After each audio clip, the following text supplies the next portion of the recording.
Welcome. I'm Professor John Bordeau at Kankakee Community College. I'm here with instructor Stephen Weber, and we are going to prepare to laminate the fretboard to the neck. So we're prepping it. So the first thing we're doing is we're putting in the truss rod into the neck, making sure that's in. Then we're fitting the neck into the neck pocket so that we have that all set up.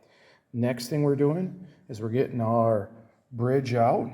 And the first thing we're going to do with the bridge is we're going to make sure that the saddle is positioned between 3/8 of an inch and 7/16 of an inch from the end of the saddle. So Steven's going to put a tape measure in there, and he's going to measure, let me get it zoomed right in here, from the back of the saddle to the back end of the ridge of the bridge should be between 3/8 and 7/16. Okay? And you can even move it up to the 1 inch mark if you don't like measuring to the end of the measuring tape, but we have it set up. It's just between 3/8 and 7/16 for us, so that's already set. And how we do it is, if you need to adjust it, we use a number 0 Phillips screwdriver. So it's the smallest one, and we go in from the end and we adjust it left and right until we get the measurement we want. Next, we put in our bridge screws. You finger tight in 2 bridge screws on each end, and then Stephen will maybe turn it about a half a turn. We don't want to go too much, just enough to make sure it doesn't move. So not very much. Then we're going to eyeball up all the holes to make sure they're all centered. And once we have them eyeballed up, we're going to take some blue painter's tape and we're going to tape it into position so that we have it exactly where we want. So we're just going to run 3 stripes of painter's tape, and we're going to kind of temporarily mount it down with the painter's tape. And this way it doesn't wiggle out of position, and we'd have to crank down those bridge screws to get it to hold still, and we don't want to do that because we don't want to wreck the holes, the pilot holes right now that are in there. So we're just taping it in place to have it a little more secure and a little bit more accurately.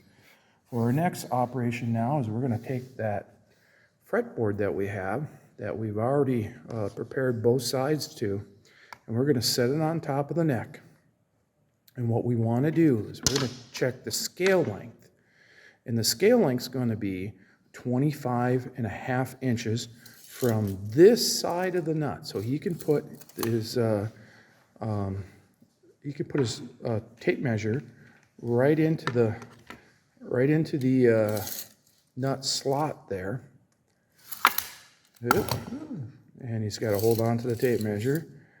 And so it's just loose right now, obviously. It's going to, and then you're going to come down here and measure to the high E.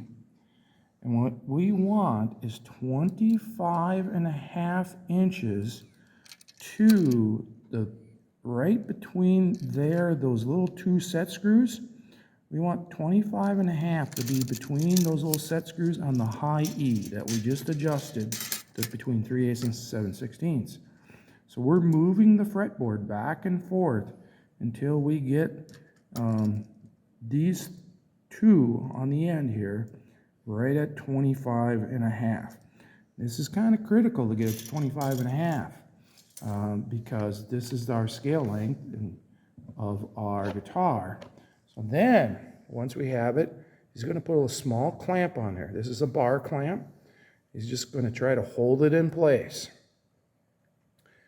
And then once we have it held in place, we're going to double check to make sure it didn't move, right? Because it commonly moves when we put a clamp on there. And we'll just double check again. And we're going to, can you move it over to the other direction? There we go. I can see it better now.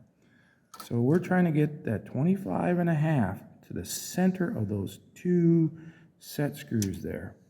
And so we're double checking that. We're also making sure that our fretboard is lined up, parallel with the neck. So it's nice and parallel with the neck.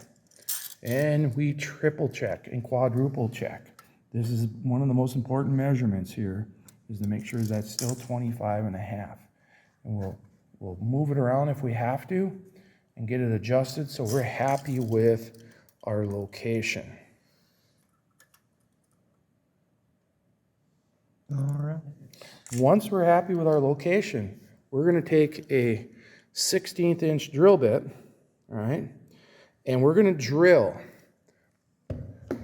through our 20th fret and our 1st fret. So, Stephen, if you want to drill, we got a 16th of an inch drill bit, and we're going to go drill right here, about a 1/2 inch off the edge of the fretboard, right in the middle of the fret slot.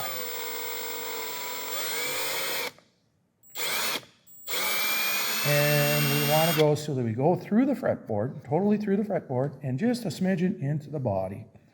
And why we're doing this is because when we go to put glue on, that glue moves around. This will keep the fretboard from moving out of position, and it's keeping then its scale length of 25.5. We're going to end up using some wire nails that are 18 by 3/4. All right, we're going to use 2 wire nails when we go to glue this down. Right now, we're just preparing to glue the board down. And we're getting, the main thing about this is we're trying to locate the 25.5 inch scale length. And we're doing that ahead of time. And now he's able to take the fretboard off because those two, oh, wait, don't take it off yet, sorry.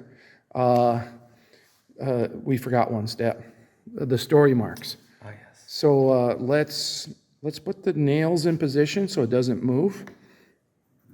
We're getting ahead of ourselves here. And so like I said, we don't want that fretboard to move.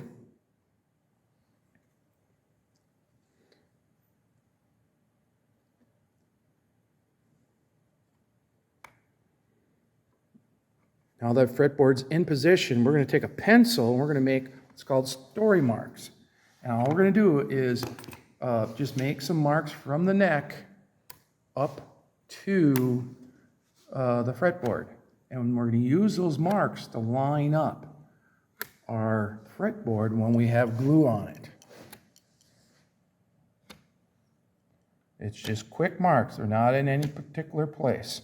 And we'll put them on both sides. Now we can take the clamp off and we can take our neck out of the pocket, and we can take our brads out, our wire, our nails, our brads. We can take them out. And now we're getting ready that we can actually go about our gluing process, will be our next operation.